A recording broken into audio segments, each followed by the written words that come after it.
Hi guys, इस video में बात करेंगे जो भी स्टूडेंट्स आप लोग अगर इस बार बीटेक में डायरेक्ट एडमिशन लेना चाहते हो तो उसके क्या कॉन्स रहेंगे, क्या क्या डिसएडवांटेजेस हैं, उसके बारे में डिटेल्स में समझने वाले हैं। अगर आपने एंट्रेंस एग्जाम्स के लिए फॉर्म फिल कर रखा है तो फिर तो आपके लिए कोई इशू नहीं होने वाला है, लेकिन अगर आप डायरेक्ट एडमिशन के लिए सीख करते हो तो क्या क्या इशू फेस करने पड़ जाते हैं वो मैं बता देता हूँ आपको। तो बेटर ये रहता है कि आप काउंसलिंग करा के अपना एडमिशन कराइए।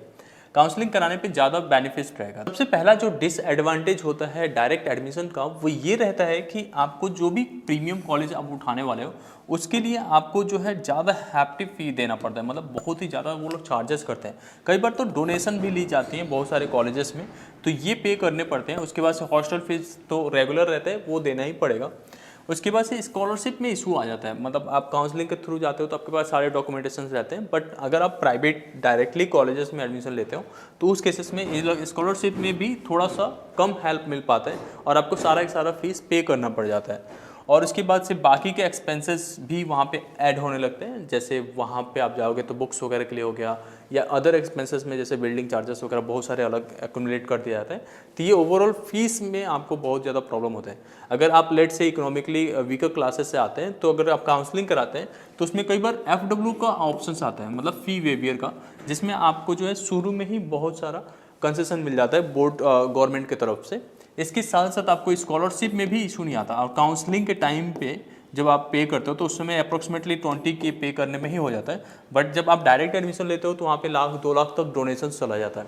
तो प्रीफर ये करना है कि आपको काउंसलिंग, अगर आप पार्टिसिपेट कर रहे हो तो काउंसलिंग के थ्रू, मैनेजमेंट कोटा वगैरह इतना प्रीफर नहीं करना चाहिए, वहाँ पे आपको ज़्यादा पे करना पड़ जाता है। और एक और इशू रहता है, जो डायरेक्ट एडमिशन्स वाले कॉलेजेस होते हैं वो इतना ज़्यादा रैंकिंग नहीं होता, वो इतना ज़्यादा रिकॉग्नाइज नहीं रहते।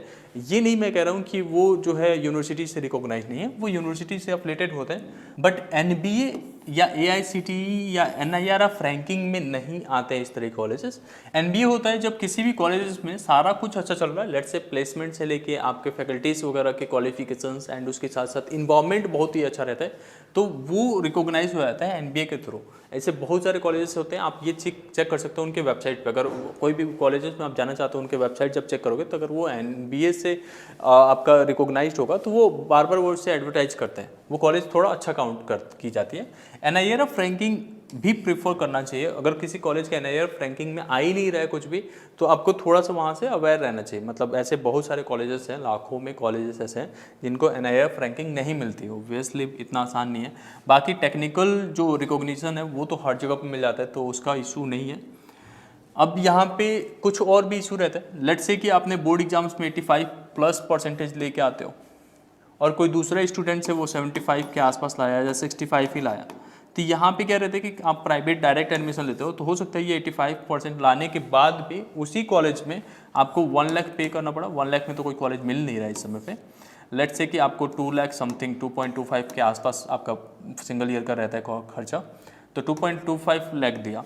और यहीं पे दूसरा स्टूडेंट जिसका 65% था वो भी मैनेजमेंट कोटा में गए और उनके लिए बार्गेनिंग करने के बाद से हो गया कि 2 लाख में हो गया इनका काम।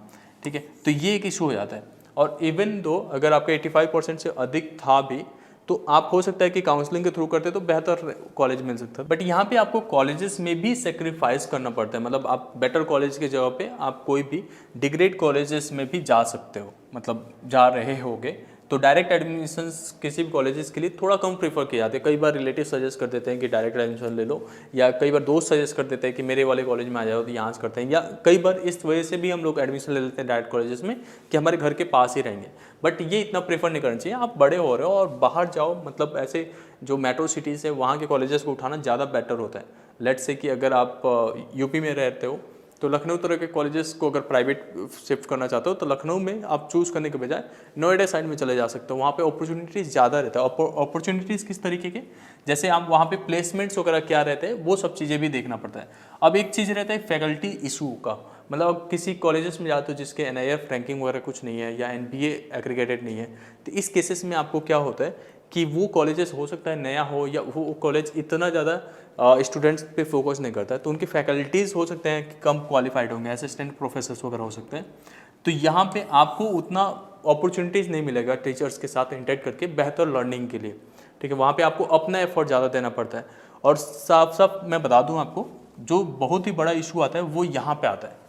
प्लेसमेंट्स अपॉर्चुनिटी पे, अगर वो कॉलेज नया है या किसी ऐसे लोकेशन पे है जहाँ पे कंपनीज पहुँच ही नहीं पाती हैं, तो आप लोग को प्लेसमेंट्स में काफ़ी दिक्कत रहेगा। वहाँ के प्लेसमेंट सेल्स इतने कॉलेजेस को, कंपनियों को नहीं बुला पाएंगे, अपॉर्चुनिटीज़ नहीं मिलेगा, तो फिर आपको उस कॉलेज से करने पे रिटर्न ऑन इन्वेस्टमेंट कुछ नहीं मिलेगा।